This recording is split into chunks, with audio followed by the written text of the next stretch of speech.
Bonjour ou bonsoir à tous, comment vous allez?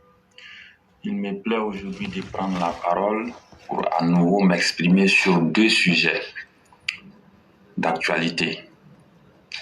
Alors, le premier sujet, il s'agit de la convocation du délinquant Damana Pikas Adia par un juge d'instruction de la cellule en charge de la lutte contre le terrorisme.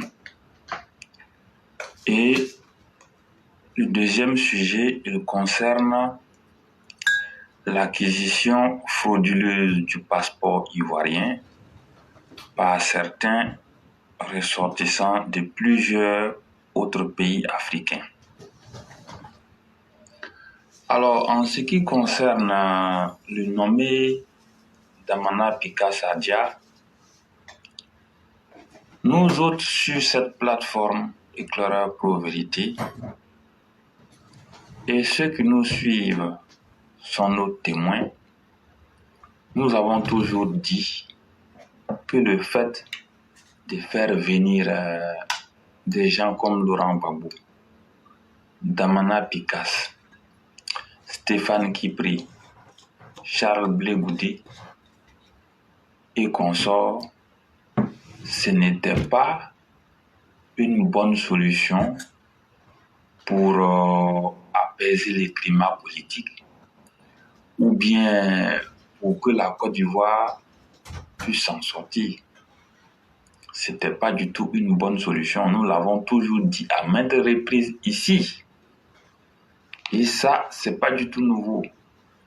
Mais vous savez, il y a en politique ce que vous pouvez penser en tant qu'observateur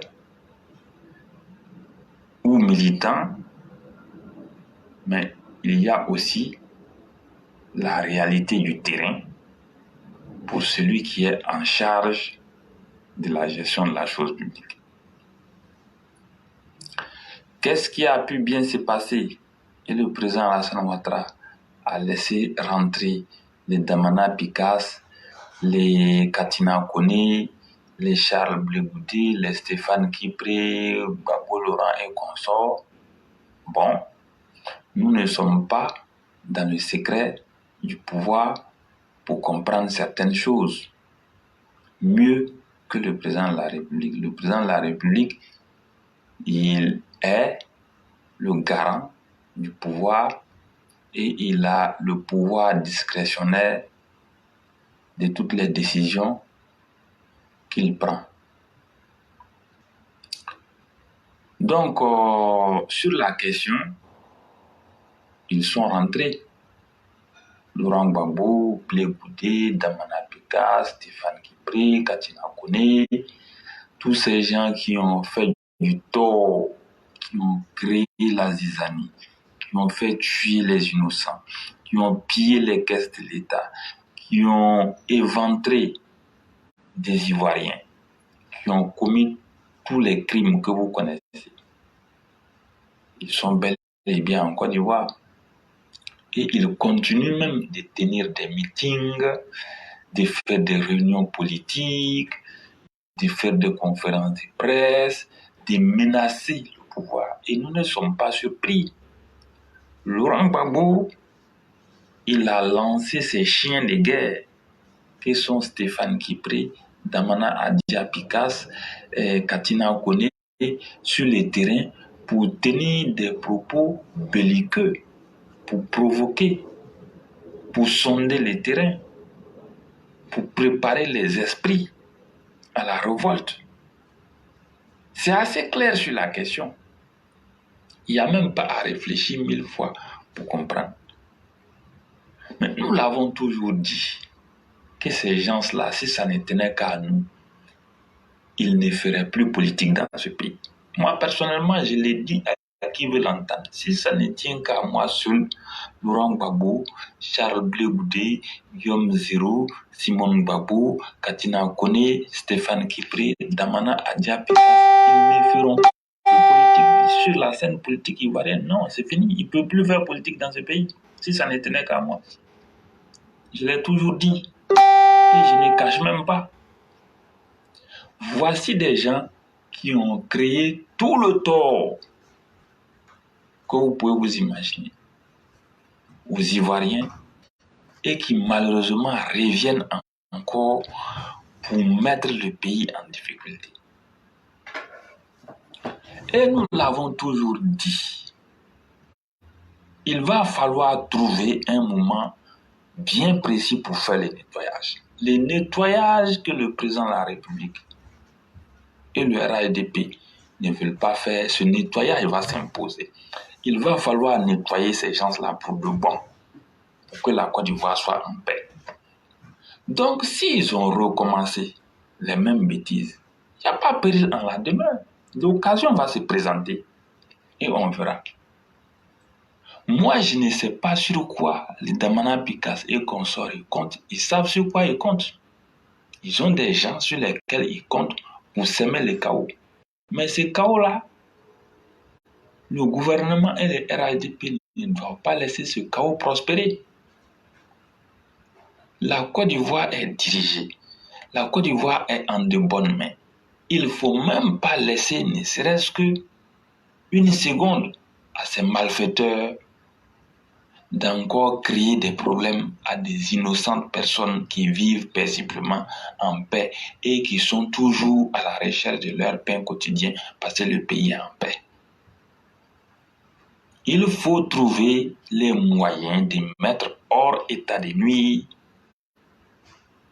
tous ces délinquants politiques qui polluent l'atmosphère aux Ivoiriens. Le Damana Picasse et consorts, il est convoqué ce vendredi en justice. Que la justice fasse son travail.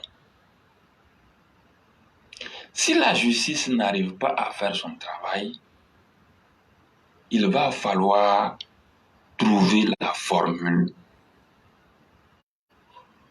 pour mettre fin à la politique de ces voyous-là dans ce pays. Nous sommes suffisamment fatigués. Nous l'avons toujours dit. Ceux-là, moi personnellement, je ne veux même pas les voir dans ce pays. Le fait même que Laurent Gbagbo, Charles Blé Goudé, Damana Picasse, Katina Kone, Stéphane Kipré continuent de se pavaner en Côte d'Ivoire ici, moi-même je ne supporte pas. Il faut que je sois suffisamment franc. Je ne supporte pas. Je ne peux pas accepter que des malfaiteurs qui ont tué des innocents continuent encore de créer un climat de terreur pour encore tuer des innocents. Je ne peux pas accepter ça. Je ne peux pas accepter. Sur cette plateforme, nous avons été suffisamment clairs et limpides sur la question. Il va falloir mettre hors état de nuire tous ces malfaiteurs. La Côte d'Ivoire ne peut pas se permettre de laisser des gens qui vont continuer de troubler la quiétude des Ivoiriens. Nous réclamons la fermeté, nous réclamons la rigueur, nous réclamons la rigueur absolue. Ces délinquants-là, je ne vois pas qu'est-ce qui va se passer si on décide de les mettre hors état de nuire. Il faut les mettre hors état de nuire, je l'ai toujours dit. Même s'il faut les emprisonner à vie, c'est ce qui va se passer. Ça ne peut pas continuer comme ça. La Côte d'Ivoire est en paix depuis 2011. Il n'y a que toujours eux, les Gors. Après, c'est souvent les Souris et consorts. C'est toujours eux qui mettent tout en œuvre pour créer des foyers de tension. Ils ont essayé en 2020. Ils n'ont pas eu gain de cause. Ils essayent par plusieurs stratégies pour déstabiliser. Le complot pour faire arrêter nos soldats au Mali, les 49, c'était Guillaume et les Gbagbo et consorts. Mais très souvent, nous constatons malheureusement que quand ils sont arrêtés, des jours après, on les remet en liberté. Nous sommes surpris. Pulchérie Galeuse, qui est sorti de prison, c'est pourquoi. Si son coup avait marché, la Côte d'Ivoire allait être aujourd'hui dans tous les problèmes. L'objectif, c'était de déstabiliser la Côte d'Ivoire. Mais elle est sortie de prison, pourquoi? Damana Picasse qui menace, il va menacer qui? Cela ne peut pas nous effrayer. À un moment donné, il va falloir prendre ses responsabilités, mettre tous ces criminels et ces délinquants, ces voyous, ces vagabonds hors état de nuit, il le faut. Je voudrais en appeler à une prise de conscience collective de tous les jeunes. Il faut que le gouvernement et les RHDP prennent leurs responsabilités. On ne va pas attendre de sorte à arriver à une situation où un jour, on va dire non, il y a affrontement entre PPACI et des Ivoiriens. Non. Ceux qui sont chargés de maintenir l'ordre, de mettre hors état de nuit les vagabonds, les délinquants, les criminels, les fauteurs de troubles, il faut qu'ils fassent leur travail. Il est grand temps d'anticiper. Nous le disons à tout moment. On ne va pas accepter ça. Moi, personnellement, je ne suis pas du tout content de ce que je vois. Damana Picasse qui menace de prendre les rues. Depuis que ce pays existe, ça fait combien de fois il menace? Il a déchiré les résultats des élections en 2010. Après, il a fui. Cette fois-ci, il va fuir pour aller où? Il menace. S'il menace, il sait qu'il compte sur quelque chose. Nous l'avons toujours dit, il faut clouer le bec définitivement à cette bande de vagabonds et de voyous pour que la Côte d'Ivoire avance. Ça, c'est ce qui concerne le premier sujet. Le deuxième sujet, concernant les passeports. Alors, vous pouvez voir et constater que lorsque vous êtes hors du pays, ou bien lorsque même vous suivez l'actualité, vous pouvez apprendre comme ça souvent, dans plusieurs pays d'Europe ou du Maghreb, qu'il y a des Ivoiriens qui sont impliqués dans des choses pas catholiques. Souvent, c'est la vente de stupéfiants, souvent c'est le trafic, souvent c'est l'immigration clandestine, souvent ce sont des activités illicites qui ternissent l'image de la Côte d'Ivoire. Mais à la vérité, qu'est-ce qui se passe? Il faut être suffisamment clair. Bien des fois, ce n'est pas des Ivoiriens. Mais qu'est-ce qui se passe en réalité? Ce sont des ressortissants d'autres pays africains en dehors de la Côte d'Ivoire qui sont conscients et qui savent que la Côte d'Ivoire a une bonne image en ce moment hors du pays. Donc, ils ont mis tout en œuvre pour obtenir le passeport ivoirien frauduleusement. Et vous savez, la question de la nationalité, c'est une question qui a beaucoup créé des problèmes en Côte d'Ivoire. De sorte qu'aujourd'hui, il m'est difficile d'indexer un pays voisin X ou Y, Z donné. Mais ayons le courage de toucher le problème à sa racine.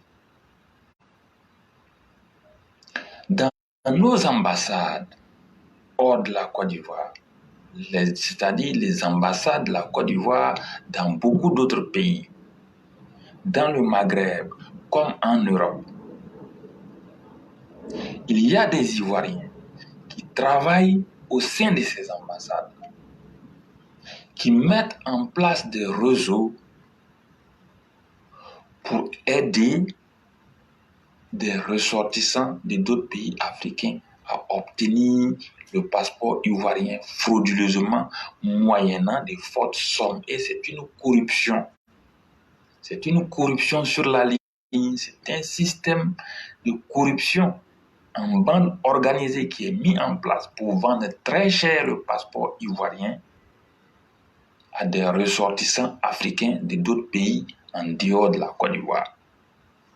Et j'ai déjà dit ici pourquoi ils le font. Ils le font pour la simple raison que avoir le passeport ivoirien, c'est comme une carte blanche qui est donnée pour pouvoir circuler très librement et facilement au Maghreb et en Europe et aussi dans plusieurs autres pays du monde sans se faire interpeller et sans être inquiété.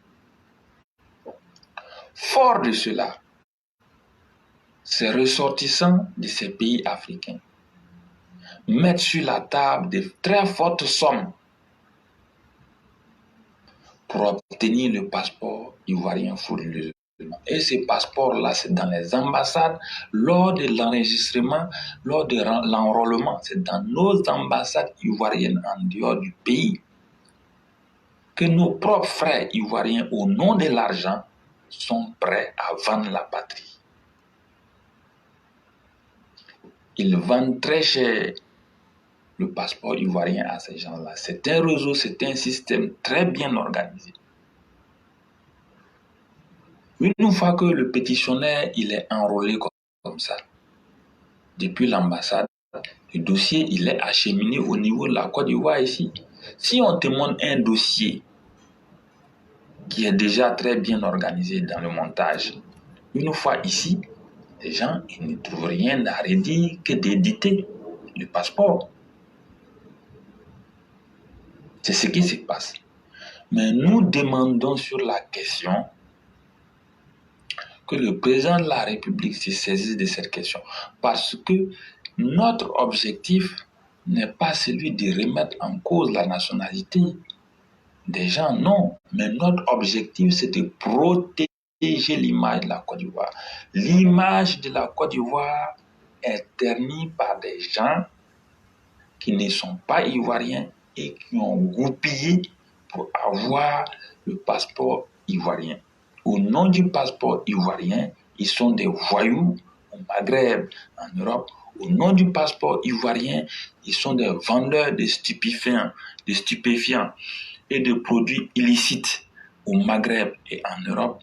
Au nom du passeport ivoirien, ils exercent dans l'immigration clandestine le trafic humain. Ils font de mauvaises choses au nom du passeport ivoirien. Voilà où le bas blesse. Voilà là où il y a danger. L'image des Ivoiriens ne peut pas être ternie par la faute de certains voyous en bande organisée ou bien des délinquants. Donc sur la question, nous demandons au président de la République et au gouvernement ivoirien de mener des enquêtes approfondies dans les ambassades de la Côte d'Ivoire, dans les pays maghrébiens et dans les pays d'Europe. Il faut que des enquêtes approfondies soient menées pour savoir comment est-ce que ces gens qui obtiennent le passeport ivoirien frauduleusement procèdent. Il faut mener des enquêtes au sein de nos ambassades. Tous ceux qui seront attrapés dans ces enquêtes-là, il va falloir qu'ils soient renvoyés de ces ambassades. Tous ceux qui sont impliqués dans l'établissement frauduleux du passeport ivoirien, il est important de les renvoyer définitivement de nos ambassades, de nos chancelleries, de nos consulats. Il est important. Il faut que l'image de l'Ivoirien soit préservée. L'Ivoirien tel que nous le connaissons, son comportement est nettement meilleur que le comportement de beaucoup d'autres Africains. Mais ces derniers temps, vous arrivez dans un pays comme la Tunisie, l'image de l'Ivoirien est ternie. Vous arrivez souvent dans beaucoup de pays européens, en Italie, l'image de l'Ivoirien est ternie. Vous arrivez en Belgique, l'image de l'Ivoirien est ternie. Vous arrivez dans beaucoup d'autres pays. Souvent, on parle mal des Ivoiriens pour la simple raison que des non-Ivoiriens ont obtenu le passeport ivoirien frauduleusement. Et à partir du fait qu'ils ont le passeport ivoirien, ils sont jugés comme étant des Ivoiriens ou bien comme étant des gens qui travaillent au nom de la Côte d'Ivoire. Et ceci nous pose problème. Je l'ai dit, dans ce que je suis en train de dénoncer, je ne suis pas en train de régner ou bien de refuser la nationalité à certains. Je ne suis pas en train de sombrer dans la xénophobie. Je ne suis pas en train de sombrer aussi dans des mots que nous avons connus ici, dans des problèmes que nous avons connus. Loin de là. Je suis en train de dénoncer un problème qui peut porter préjudice à la Côte d'Ivoire. Donc, il faut que des enquêtes soient menées dans nos différentes ambassades pour savoir ce qui se passe en ce qui concerne l'établissement du passeport ivoirien. Et tous les demandes de passeport qui vont venir depuis nos ambassades, surtout les nouvelles demandes et les demandes qui ont été établies ces 7 dernières années, de 2015 pour remonter jusqu'à les 2023, il faut que les gens regardent de près. Il faut que les gens regardent de près. Parce que la Côte d'Ivoire est une destination qui fait vendre. Donc, du coup, aujourd'hui, les gens savent que quand tu as le passeport ivoirien en main, c'est comme si tu as de l'or entre tes mains, tu peux circuler facilement. Il faut que les gens regardent les demandes de passeport qui proviennent des ambassades ivoiriennes depuis l'extérieur du pays. Il faut que ce soit étudié attentivement. C'est un sujet que je voudrais que le gouvernement ivoirien dépose sur sa table parce qu'on ne peut pas accepter que l'Ivoirien continue de ramasser les pots cassés de certains autres Africains de par leur mauvais comportement. Ça ne peut pas continuer. Donc nous voulons que ce sujet soit étudié attentivement, que des enquêtes soient menées pour que ces pratiques qui ternissent l'image de la Côte d'Ivoire cessent définitivement. Portez-vous bien. Excellente émission à tout le monde. Nous disons merci à Soundiata le Conquérant pour ces belles informations qu'il a beaucoup détaillées et ses interpellations. Et mesdames et messieurs, nous sommes à la fin de l'émission. Je vais me proposer d'apporter peut-être mon idée sur la dernière question. Aujourd'hui, nous savons ce qui se passe en Tunisie. Et on est ivoiriens. Entre nous, Ivoiriens, on se connaît. Dans notre manière de parler, dans notre manière d'agir. Je n'accuse pas. Et je suis, au nom de la fraternité, en tant qu'homme, je ne soutiendrai jamais qu'un être humain soit maltraité ou vilipendé. Mais ce que Soundiata évoque, s'il y a des gens ici qui se souviennent très bien, il fut un temps où nous avions demandé sur la plateforme que des audits soient menés dans des ambassades. On avait même cité des noms. On a dit qu'il faut que des audits financiers soient menés, mais aussi des audits même sur l'état administratif aussi soient menés. Mais comme nous, le pouvoir qu'on a, c'est de pouvoir informer, d'anticiper sur les événements, les gens ne nous ont pas écoutés. Aujourd'hui, ce sont les conséquences là que vous voyez là. Tout le monde sait que les Camerounais là, il y a des circuits, ça m'a fait passeport ivoirien à 150 000. Tout le monde connaît. Est-ce qu'un Camerounais haineux, mangeur de chair humaine, peut représenter la Côte d'Ivoire? Donc quand ils vont dans les pays là, leur mauvais comportement là, leur comportement de mangeur de chair humaine là, c'est ce qu'ils s'en vont faire dans les pays comme les Tunisie là. Hier, Alassane Ouattara a convoqué réunion d'urgence pour parler du cas. Monsieur le Président, ce que tu vas aller prendre là, quand ils vont venir là, ils n'ont pas de parents en Côte d'Ivoire. Je n'ai pas dit qu'il n'y a pas des Ivoiriens. À cause d'eux, les vrais Ivoiriens qui sont en Tunisie vont maintenant avoir des problèmes. Parce que noir, c'est noir. Mais le problème, c'est que la majorité de ceux qui disent qu'ils sont ivoiriens et qui n'ont rien à perdre après avoir eu le passeport ivoirien frauduleusement, commettent tellement de mauvaises choses. Mais ils ont raison parce qu'à la fin de la journée, ils s'en fichent. Ils ont leur passeport camerounais, etc., malien, burkinabé dans leur poche. Et c'est à ces pays-là qu'ils se sentent liés. Et donc, ils peuvent utiliser le passeport ivoirien, tirer les avantages et après vilipender même ce passeport à travers leur mauvais comportement. C'est à ça aussi qu'on est en train d'assister. Nous, on avait attiré l'attention il y a plus d'1 an. Faisons un audit administratif dans nos différentes ambassades. Faisons un audit financier. Mais qui nous a écoutés? Et donc, c'est pas là maintenant où il y a les conséquences. On va nous dire, oh, il faut parler. Moi, je m'en fous de ce qui se passe. De toutes les façons, c'est moi, je suis là-bas pour que je puisse crier. Maintenant, les Ivoiriens qui sont là-bas, qui prennent les pots cassés, ah bon, Dieu va vous aider. Mais moi, je ne vais pas communiquer pour dire, pour mettre ma main sur ma tête. Au moins, ça s'est passé là. Si vous aussi, vous avez dénoncé pour dire, il y a des gens qui sont ici là, ce sont des gens, ils prennent les passeports pour faire ça là. Peut-être qu'on n'en serait pas arrivé à là. Et donc, les gens qui sont là pour jouer au médecin après la mort, moi, je ne suis pas dans ça. Soit on sauve le malade, ou soit le malade périt. Les autorités elles-mêmes, quand on les a interpellées, elles n'ont ni cherché à comprendre ce que nous leur disions, elles n'ont ni cherché à enquêter pour voir le bien fondé de ce que nous disions. Voilà aujourd'hui les conséquences en face.